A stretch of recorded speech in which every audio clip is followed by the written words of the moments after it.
todos. Hoy tenemos con nosotros a Luis Algorri. Es un compañero mío de mi logia, lo puedo decir, ya lo puedo decir. Tú solita. Creo que es un tema interesante el que lo que llamamos nosotros profanos, que son los que no estáis en masonería, podáis conocer qué es la masonería y podáis preguntar abiertamente vuestras dudas, lo que os interese saber, hasta donde se pueda contar, como siempre, ¿no?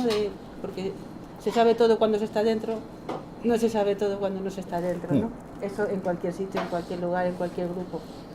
Luis Algorri es periodista, trabaja en Público, no sé cuántos periódicos más, porque no me sé tu vida de... Luego lo cuentas. Yo también he perdido la cuenta de todo eso. De todos los periódicos en los que has trabajado. Bueno, me gustan mucho sus artículos cuando pillo alguno por ahí por las redes. Tenemos una página de Facebook de nuestra logia. Tenemos varias, sí. O varias, ya os contará él por si queréis ahí mirar. Y bueno, le dejo a él para que hable de masonería, que sabe muchísimo más que yo y se ha prestado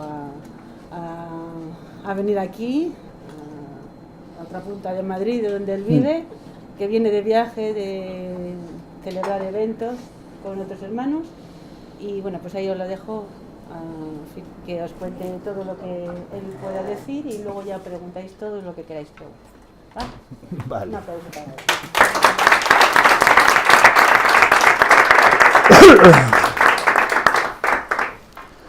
Bueno, pues efectivamente yo me llamo Luis Algorri, soy periodista y si mis hermanos me reconocen como maestro masón del rito escocés de antiguo y aceptado en un par de logias de Madrid, de la Gran Logia Simbólica Española. Esto de decir yo me llamo fulanito y soy masón, o mejor dicho, mis hermanos me reconocen como masón, yo no puedo decir de mí mismo que soy masón. Tienen que ser los demás los que digan, tú te reconocemos, te admitimos como uno de nosotros. No es frecuente en España. La masonería en España ahora mismo padece algunos males que no son nuevos. Yo creo que nunca ha habido una edad de oro de la masonería española, salvo quizá algunos pasajes, algunos fragmentos del siglo XIX. Pero somos pocos, no estamos tan unidos como deberíamos estar o como nos gustaría estar a todos, y sobre todo tenemos una fama, vamos a decir que no demasiado buena, entre el común de la sociedad, fama que procede de la persecución terrible que padeció la institución durante los 40 años de la dictadura de Franco. Bien, es cierto que la dictadura de Franco no tiene la culpa de todos nuestros males, también somos nosotros responsables de lo que nos ocurre, pero tienen que saber que en ningún país del mundo y en ninguna época de la historia la masonería fue perseguida con tal saña y con tal crueldad y con resultados tan catastróficos, hablo proporcionalmente a la población del país, como lo fue en España. Y como hablaremos dentro de un rato, la masonería solamente puede proliferar, solamente puede florecer y trabajar tranquilamente en una democracia. Todas las tiranías de la historia, fueran lo que podremos entender por de derechas o de izquierdas, la han perseguido, y todos los poderes autocráticos y todas las instituciones que tratan de que la gente crea y no de que la gente piense por su cuenta, la han perseguido, con lo cual tenemos una vida difícil. Pero a nosotros nos gusta. Porque el mito célebre de que somos una sociedad oculta, secreta, que maneja el mundo, que está infiltrada en todos los gobiernos y que bailamos alrededor de cabras y que devoramos niños y desfloramos vírgenes y toda una serie de sandeces que fueron inventadas, y además esto es perfectamente constatable históricamente, a finales del siglo XIX, pues todo eso no es cierto. Ahora mismo la orden masónica está haciendo un evidente esfuerzo, y esa es una de las razones por las cuales estoy aquí yo, para que ustedes conozcan lo que es y luego tomen sus propias decisiones. No pretendemos caerle bien a todo el mundo, pero por lo menos que ustedes estén informados de lo que somos. En primer lugar, es una asociación libre y legal de personas que tratan de reunirse para perfeccionarse mejor, para perfeccionarse a sí mismas, partiendo de lo que cada uno sabe. Dirán ustedes, bueno, eso no es tan raro. No, no lo es. La perfección de uno mismo por encima de las creencias religiosas de cada cual y de las opiniones políticas de cada cual. Hay dos límites, los dos extremos. Es decir, la gente que son directamente fanáticos, que tratan de imponer sus ideas a los demás y que políticamente ocupan los dos extremos absolutos que niegan el pan y la sal a todos los demás. Nosotros nos encuadramos en lo que es la Declaración Universal de los Derechos Humanos y no hay muchos más límites. ¿Cómo llegamos a esta situación de decir por qué tenemos que estar por encima de las diferencias religiosas y políticas? Bueno, en primer lugar porque las diferencias religiosas y políticas son las dos ideas, los dos conceptos que más sangre han vertido en la historia de la humanidad desde el Neolítico para acá. Es decir, la lucha entre los partidarios de los distintos dioses, de los distintos reyes, eso ha sido espantoso. Es decir, no hay nada, no ha habido peste, no ha habido guerra. Bueno, las guerras son una consecuencia de lo que estoy diciendo, pero no ha habido peste en el mundo que haya producido tal mortandad como las guerras de religión o como los nacionalismos de diverso género, insisto, prácticamente desde la prehistoria. Otros tenían más oficio, tenían más experiencia y a lo mejor empezaban a viajar. Estos eran los oficiales que en la historia han pasado como compañeros, se llaman compañeros masones. Muchas veces el maestro de obras les decía, bueno, vosotros tres que ya tenéis un poco más claro y que tenéis bastante habilidad con lo de la piedra y que ya lleváis 7 años aquí, la cifra del 7 tiene también su importancia, os vais a ir de viaje, os vais a ir a Italia, os vais a ir a Alemania, os vais a ir a Francia, vais a cruzar el Canal de la Mancha y vais a ir a Inglaterra y vais a aprender cómo lo hacen allí. Cuidar de con quién os juntáis. Tienen que ser gente respetable, tienen que ser gente sabia, tienen que ser gente seria. No vale cualquier esgarramantas pegándole martillazos a una piedra. Y cuando volváis, nos contaréis lo que habéis aprendido. Y en ese momento estaréis en condiciones de ser maestros. Y de aprender ya cómo se hacen las cosas con un compás y una escuadra trazando planos, ¿no? Crearon una sociabilidad propia. Crearon unas relaciones interpersonales propias. Aprendieron sobre todo una cosa, la tolerancia. Todo el mundo tenía los mismos vicios y las mismas virtudes, sobre poco más o menos, lo mismo en Alejandría que en Lisboa, que en Edimburgo.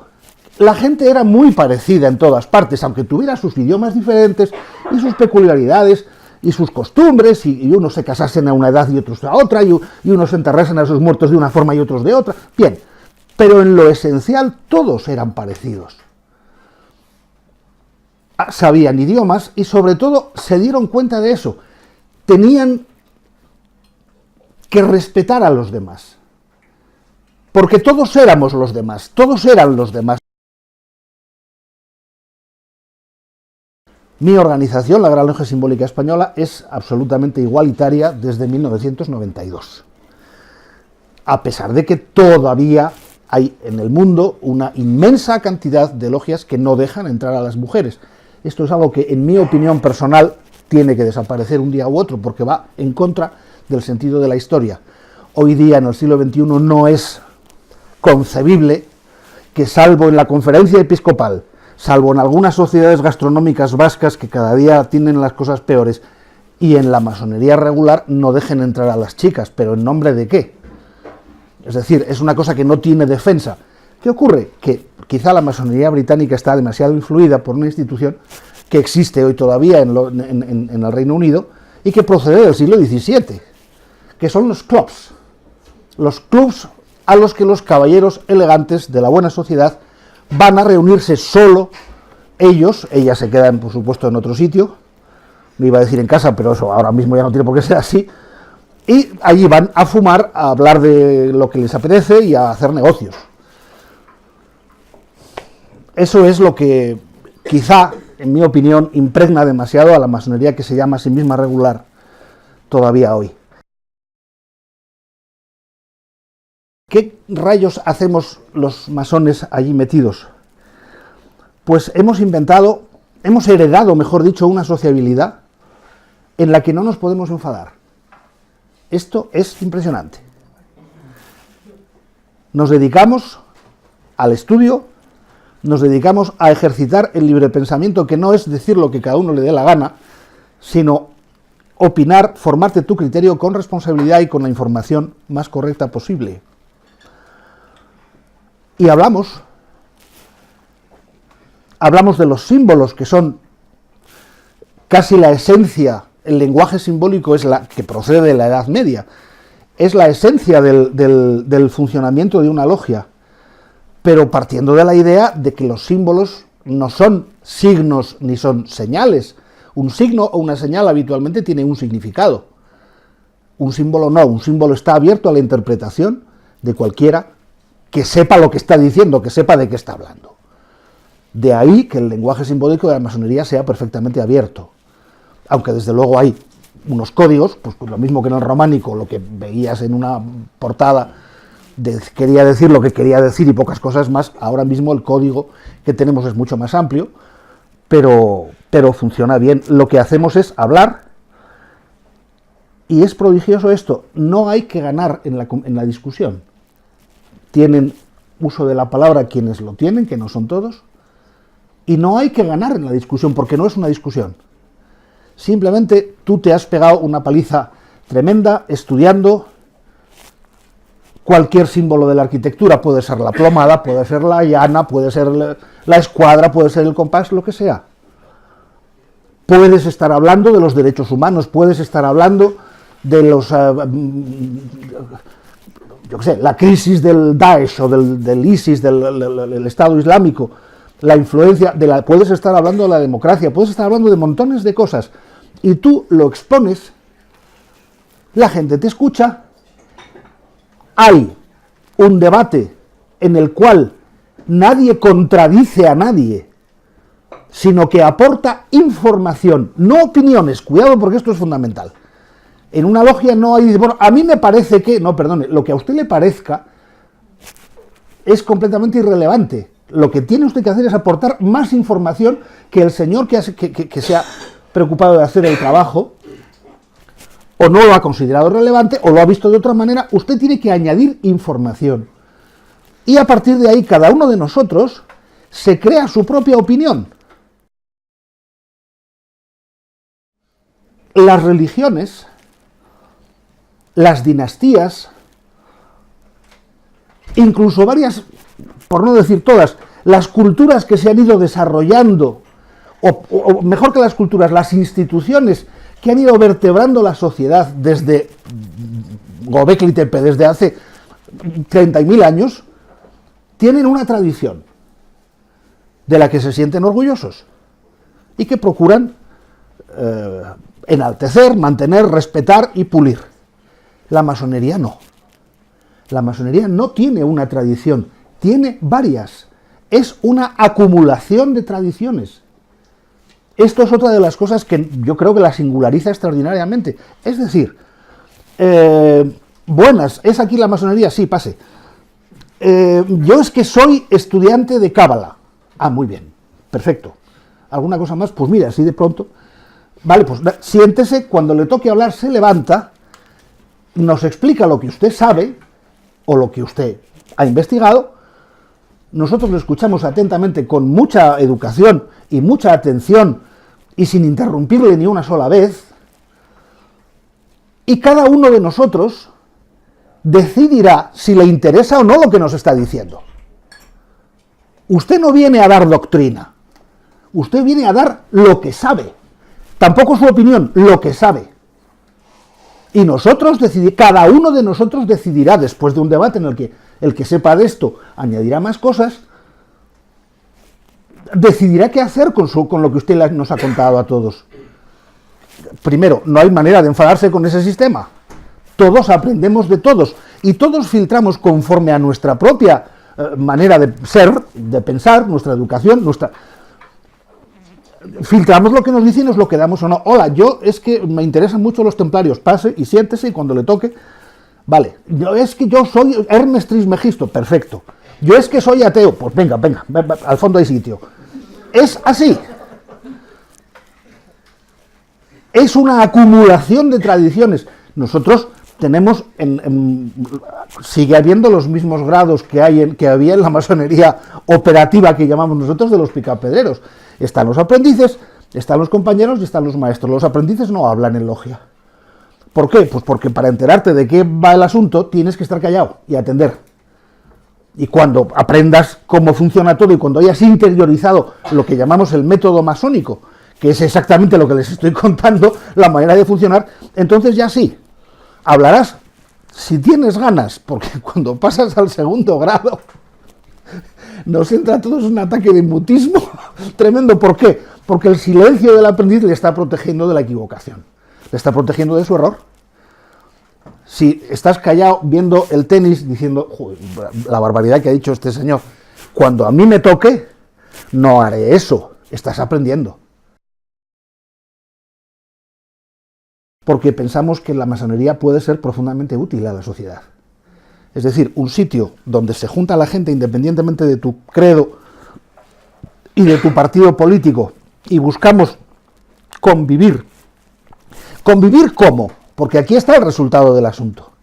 Se crea, lo mismo que pasaba en la Edad Media con los operativos, entre nosotros también se crea una sociabilidad muy peculiar. Nosotros lo llamamos fraternidad. Alguno de los presentes lo ha vivido, lo acaba de vivir.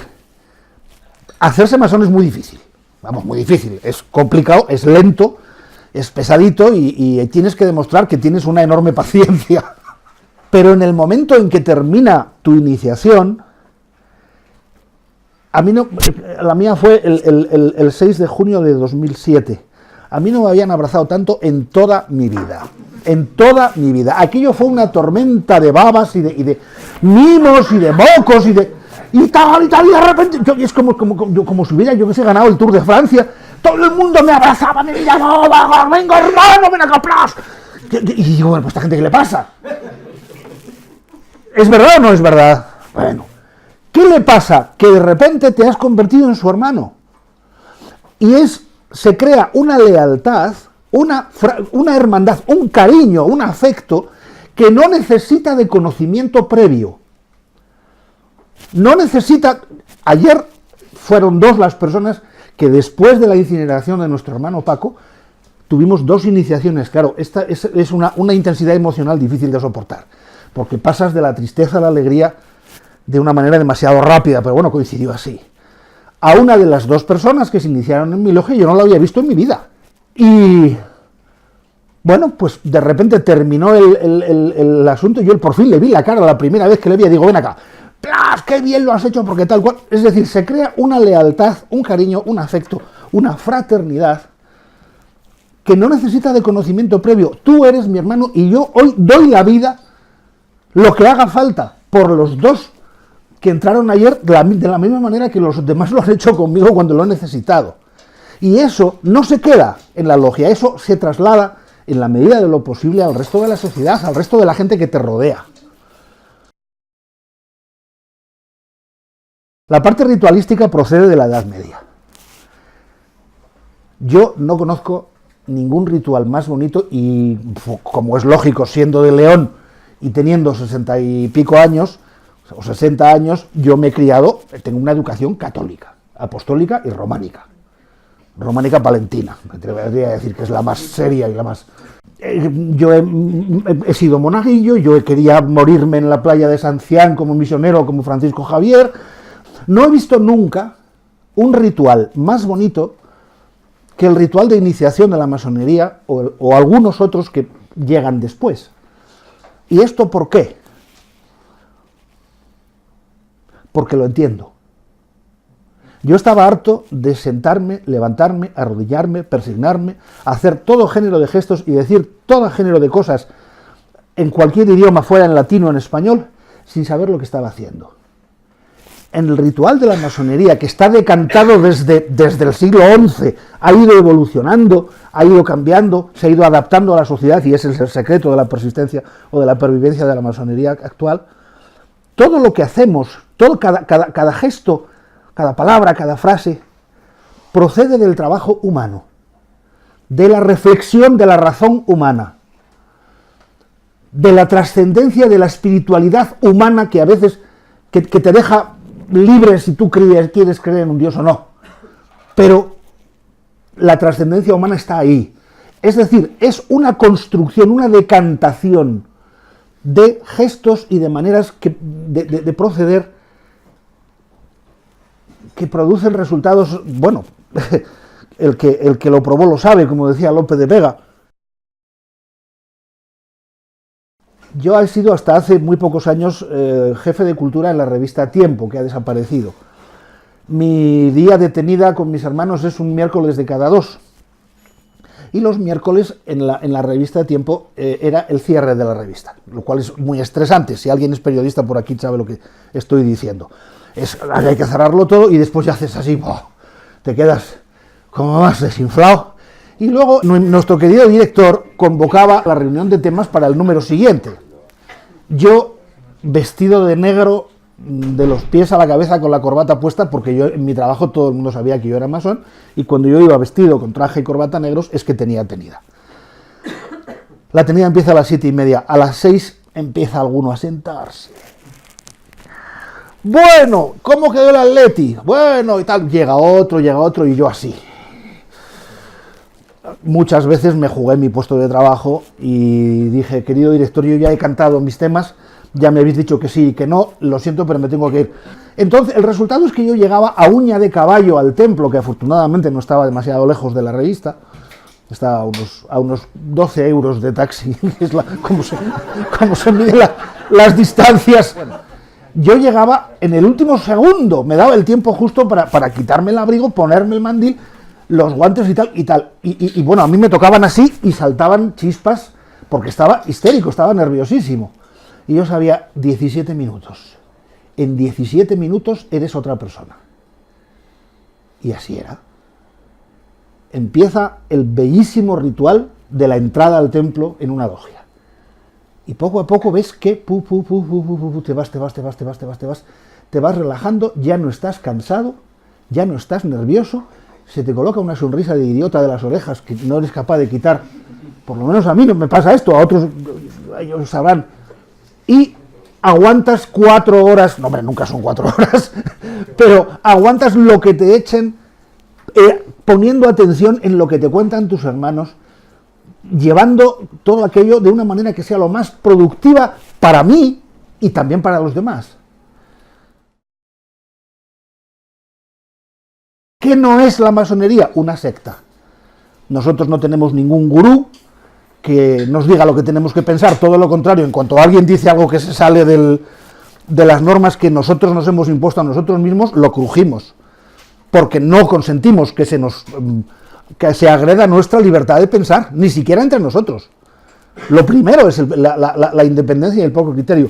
Nosotros no tenemos dogmas, ninguno. El único dogma que existe en la masonería es que no hay ningún dogma, que cada uno puede pensar como le dé la gana a condición de no tratar de imponer su visión de la vida o su visión de lo que sea a otros. Tenemos que respetar profundamente la opinión de los demás. ¿Por qué? Porque no todas las ideas son respetables, pero sí lo son todas las personas. Tenemos que respetar a los demás simbolizándolos quizá en sus ideas, eso cuando es posible. Nosotros no creamos una dependencia emocional ni psicológica terrible, ni cuando alguien se sale de la masonería, que es facilísimo hacerlo, que no necesita ninguna terapia de desprogramación, no. Nosotros no hacemos amigos en la orden. Yo tengo muy pocos amigos masones, tengo muchísimos hermanos masones, que es otra cosa.